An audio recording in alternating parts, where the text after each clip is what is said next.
from the Post-Millennial. Pentagon says all options are on the table for the investigation into Mark Kelly over seditious 6 video. Now, here's what really matters. From the Post-Millennial, Pentagon says WAPO falsely attributed, quote, to Hegseth that he never said in report on September drug boat strike. This is actually reported in the New York Times. I want to pull up the New York Times for all the libs out there. This was crazy to watch the New York Times fact check the Washington Post. It was lib on lib violence. Yeah.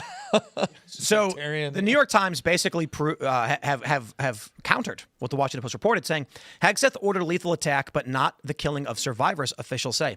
The reason why this is important is that the Washington Post put out the claim that Hegseth basically said double tap, that he said, kill the narco terrorists, blow them up. After he did, they claim that they were staring at survivors clinging to boats, and he said, finish them off, which would be a war crime. Survivors, you capture them, right? Well, the New York Times was like, we talked to 5 different people independently of each other, and they all confirmed Hegseth gave one order, struck the boats, and then left. Why then did the Washington Post lie? They are fomenting civil war. I am not saying that lightly, and all of the people chuckling and saying, haha, time to drink, stop. You're allowed to have fun, but I want to make this point because it is very terrifying. I have explained throughout the whole year, they have been saying that all of Trump's orders are illegal. They have terrified men and women in uniform. They have said when they take power back, they will arrest you for following Trump's orders. The Washington Post now put out a story claiming that Hegseth authorized a war crime. They ordered the war crime. They want you in the military to question whether or not you can actually follow these orders. Mark Kelly then went on Meet the Press and said they can tell when the orders are illegal. You've got these billboards popping up all over the place saying not what you signed up for. Communicate with us discreetly using encryption to avoid the risk. Risk of what? So when Mark Kelly is coming out and saying don't follow illegal orders, this is overt calls for civil war. And I want to make sure I want to very much define and clarify this. There is never going to be a circumstance in modern warfare where someone trying to ignite a military coup goes on TV and says, I am calling on the military to engage in a military coup against the president. Now's the time. Yep. Let's take the seat of the White House. Because regular people will get freaked out by it. If you wanted to actually stage a coup, this is how you would do it in modern warfare. You would have your media allies come out and say, Trump is doing illegal things. You would make up fake stories to terrify and shatter the confidence of our military. And then you'd have politicians come out and say, you can tell if it's illegal and you must disobey. That's where we're at. I guarantee you, with those billboards that have been popping up since October, there are already men and women in uniform who have been in contact with these organizations and have already made vows to defy the chain of command. So when people ask, how would a civil war ever happen in this country? The military's not going to turn on itself. It makes me want to just bash my face in the table because in 2018, when I first started talking about the prospect of civil war, the first question was, why would anyone at the federal government be fighting each other? It's a uniparty. They're all aligned with each other. Now we can see what's happening. They prosecute Donald Trump. In 2018, nobody believed Trump would be arrested. It's never happened. It could never happen. And then Trump got arrested, what, twice? 3 times? Then all of a sudden it was like, oh, wow, that happened, but it won't escalate again. So back in 2018, people would say to me, the federal government is never going to allow this kind of fighting because they're too powerful and they control everything. Well, now the federal government is fighting itself. And now we're seeing, and people said, yeah, well, they're fighting each other, but it's like, how would the military ever line up against the military? That'll never happen. Then we saw in Texas, the Texas Guard versus the feds over the border dispute. Mm-hmm. And now we're seeing Chris Murphy say, pick an effing side.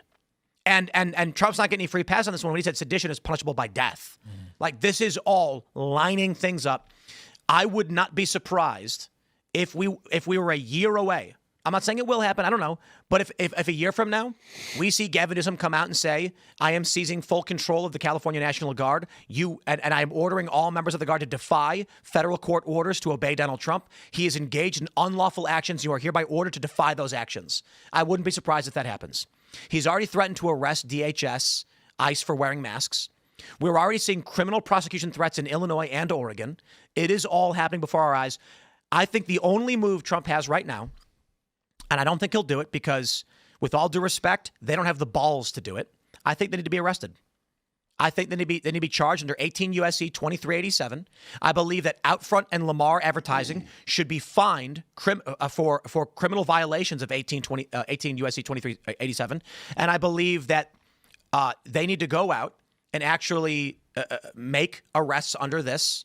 Otherwise, it just gets worse. Do you have the clip of how she actually responded? Because I watched this full briefing, and I feel like she didn't. You mentioned working with partners on the Hill. Another senator on the Hill, the Democrat side, is Senator Mark Kelly. Now, we heard some reporting about a possible investigation into him regarding his status as a retired member of the United States Navy, still on pension, and therefore still under the jurisdiction of the Uniform Code of Military Justice. And as such, his membership, you mentioned the seditious six, would that be grounds for possibly bringing him back to active service for an investigation, for NJP, or even a full court-martial? So you're correct. The Department of War received serious allegations of misconduct against Senator Mark Kelly, and in accordance with the Uniform Code of Military Justice and other applicable recommendations and regulations, we're doing a thorough review of all of these allegations. And the Secretary of War has tasked the Secretary of the Navy, John Phelan, with doing a thorough review, looking into all of these allegations and providing him an update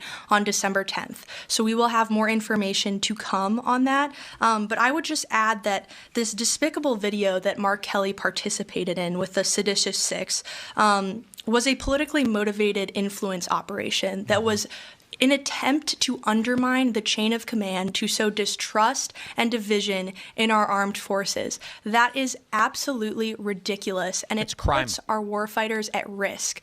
And again, he doubled down on the Sunday shows. I don't know if you all saw him on the Sunday shows, but he basically insinuated that service members who do not defy President Trump's orders could face potential prosecution in the future when Democrats are back in power. He even called our troops and likened them to those of the Russian military. This is totally disgraceful from an elected official, and the department takes it very seriously, and that is why we have launched this review. And just to be clear, so if Secretary Phelan were to recommend court-martial, that would be on the board? What was the question? Sorry. If Secretary Phelan were to recommend court-martial, that could be an option on the table? All options are on the table at this moment in time, and we look forward to getting the Secretary of the Navy's review. And the Secretary of War has been very clear in his statements as well that he takes this extremely seriously, and it is unacceptable. I want to pull up the law for all the yells so you can see I'm not playing around. This is illegal. This is 18 USC 2387. It's well, let me pull up the penalty for it. Does it have the penalty in here? It doesn't. It does. I'm sorry, 10 years. And let's see, fined or imprisoned not more than 10 years. Whoever with the intent to interfere with, impair, or influence the loyalty, morale, or discipline of the military or naval force of the United States. 1. Advises, counsels, urges, or in any manner causes or attempts to cause insubordination, disloyalty, mutiny, or refusal of duty by any member of the military or naval force of the United States, or distributes or attempts to distribute any written or printed matter which advises, counsels, or urges insubordination, disloyalty, mutiny, or refusal of duty by any member of the military or naval force of the United States, shall be fined under this title or imprisoned not more than 10 years or both, and shall be ineligible for employment by the United States or any department of agency thereof for the next 5 years following his conviction. So this is illegal, and I'm pretty sure when you have a website that instructs you to reduce risk by using encrypted communications because you're questioning what you signed up for, this falls perfectly under 18 USC 2387, Section A, subsection 2, and 1 falls perfectly, and Mark Kelly's actions falls under 1, Section A, subsection 1, perfectly. They need to be criminally charged. If they are not, this will keep getting worse. If you do not use your power, you lose it. And if the DOJ is unwilling to bring an indictment, this is a slam dunk, by the way. If they're unwilling to do it, Democrats are going to they're going to entrench this worldview. They're going to expand their efforts. And by then it will be too late because the military will be scared. There's going to be some young guys in the military. And they heard Mark Kelly say, if Democrats win, they're going to prison. Yep. So they're going to say, Trump, you have to win because I don't want to go to prison. And Trump's going to go, I can't do anything about it. And they're going to say, then I'm with them. Because if you will not use power, we know they will. So if Trump doesn't do it, the military is going to immediately defect and go to the people willing to crush them. That's why in Venezuela, you are able to suppress the people who are fighting against communism.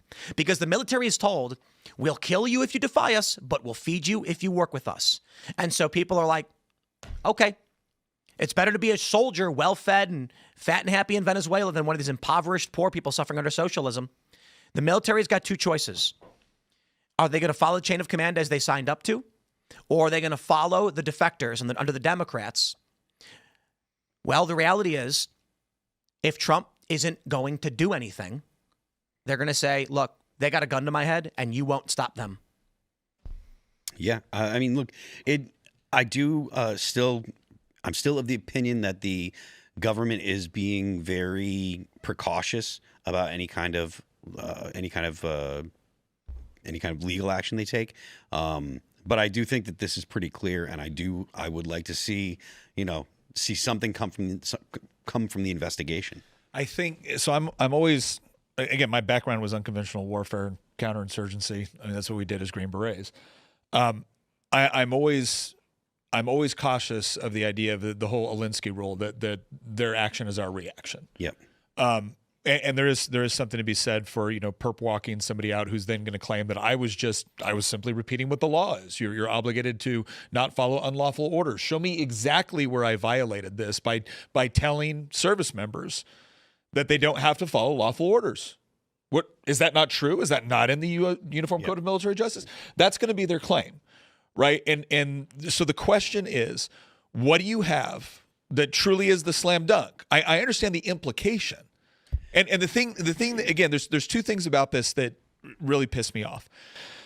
The first one is I am so sick and tired of watching these former members of the military sit there and hold up their prior service and the oath we swore to the Constitution. Well, will that include the First Amendment, Second Amendment, Ninth Amendment, 10th Amendment, Article 1, Section 8?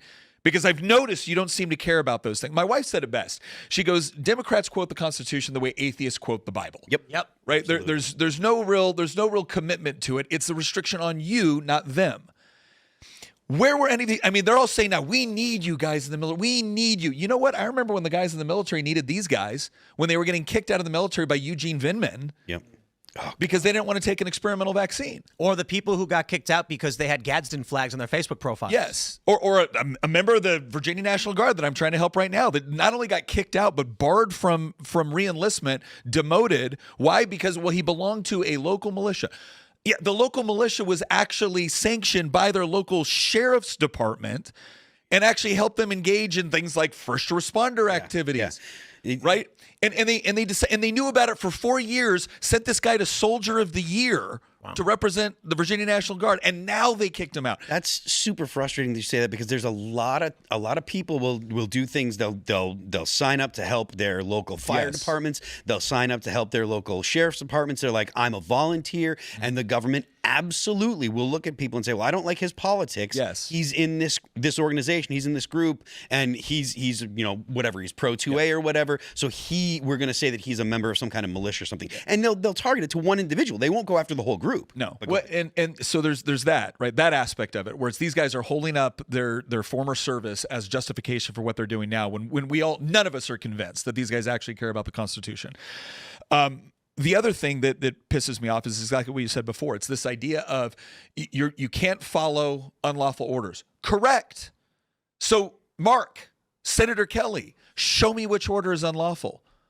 Oh, you don't have one. Oh, it's just a friendly reminder. No. What you did was you threatened them.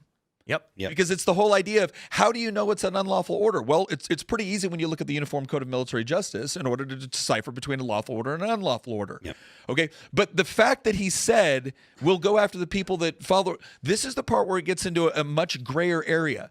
Because when you have service members that now have to execute on orders fighting terrorism or something like that, now it's the whole idea of, is there going to be a future regime, a future Congress, a future president, a future attorney general that's going to come in and now determine 3 years after the fact, oh, that order that you executed, which, by the way, JAG cleared off on at the time that you did it? Because especially when you're talking about this, I've explained this before. I've seen this. This is not the sort of thing where random guys are just going out there deciding who they want to drone for fun.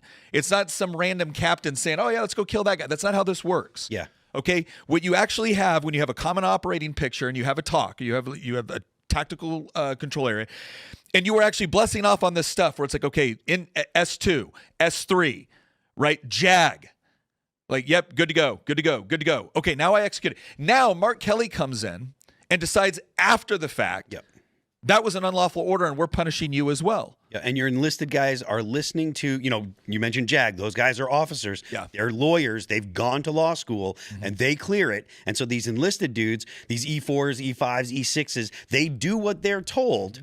And then Mark Kelly's coming and threatening them and essentially saying, look, we're going to hold you responsible if you violate the law, if you violate your oath to the Constitution. And it's as murky and as ambiguous. He makes it as murky and as ambiguous as possible. Even though these guys got the okay, the thumbs up from, like you said, the military lawyers that have gone over this from, tip to butt. They're like, yep, this is all good. You're 100% right. It's infuriating to see. I agree with everything you guys just said, but I feel as though we're speaking a little bit too much in the abstract. So I wanted to add details to what we're actually talking about here. So originally, the Washington Post put out an article saying that Pete Hegseth ordered a strike on an alleged Venezuelan drug boat. He allegedly said, kill them all, and then allegedly ordered the follow-up strike. I believe that's what it says in the Washington Post article. The New York Times came out with a new article that says Pete Hegseth only was involved in the initial strike, as I understand, and didn't allegedly Gave them one order. He ordered a lethal strike, but not killing of the survivors. And then Pete Hegseth, Secretary of War Hegseth, alleges that it's Admiral Bradley who eventually sent the follow-up kinetic strike. And now Senator Mark Kelly is saying that could potentially, if it truly happened the way that the Washington Post is alleging, that could be a war crime. So I guess Mark Kelly is also saying that, therefore, if that is the case, then, and you are following the chain of command, you will still be held liable if these are unlawful orders. I guess on that part particularly, what do you think about, based on the reporting that we've seen, if that's, would you interpret that as a war crime? The point of this is not to actually claim there's a war crime. It's to tell an enlisted guy who doesn't know left or right on the legal matters, we are coming for you. If Trump tells you to do something and you do it, we are coming for you. Totally. And it harms our military readiness because now all of our soldiers need to think twice. This is the decision you're making, potentially going to compromise you in the future. But I think there are two issues at hand there. There's that issue, and then there's also the issue of potentially striking people who have no means to strike back. To your first point, and Nick, you can speak to this. You hear guys on the ground talking about how the rules of engagement have been detrimental to actually accomplishing the mission. Like, can you go ahead and expand on that idea so people understand? So to give you an idea, like I'll just use Iraq as an example. In 2008, the amount of trouble we had to go through to get outside the wire and actually conduct military operations, it was far more intense than anybody would think. It looked more like law enforcement operations than you would think, like an active combat area. So this is something where I had to secure warrants. I remember going out, we launched an operation to get a guy for which we had, I think, 10 different sworn statements from Iraqis. Yeah, this guy's a terrorist. Yeah, this guy's done bad things. And I go back and I'm a sergeant first class. I'm a Green Beret, but I'm a sergeant first class. And all of a sudden I got to sit and I got to justify to a JAG officer on why this person needs to go to higher detention. So yeah, there was a lot of us that got to the point where it's like, this is getting ridiculous. And then remember, this is also the time during the Obama administration where they were talking about they wanted to have an award for valorous restraint. Yeah. And again, it's about the incentive structure that you are creating in the minds of military personnel. Now, listen, obviously, if I've got somebody detained right there in front of me, I have launched my operation, I've got my bad guy, they are zip tied, and they're sitting over there, and my commander walks in and goes, Freitas, shoot that guy in the head. I'm gonna look at my commander and be like, no. I know that's not authorized. That's murder. I can't do that. Okay, but there's also questions on whether it comes down to repetitive strikes and things like that. Can I hit a target more than once? Thanks for checking out this clip from Timcast IRL. Make sure to watch the show live Monday through Friday at 8 p.m. Subscribe to this channel, and we will see you all there.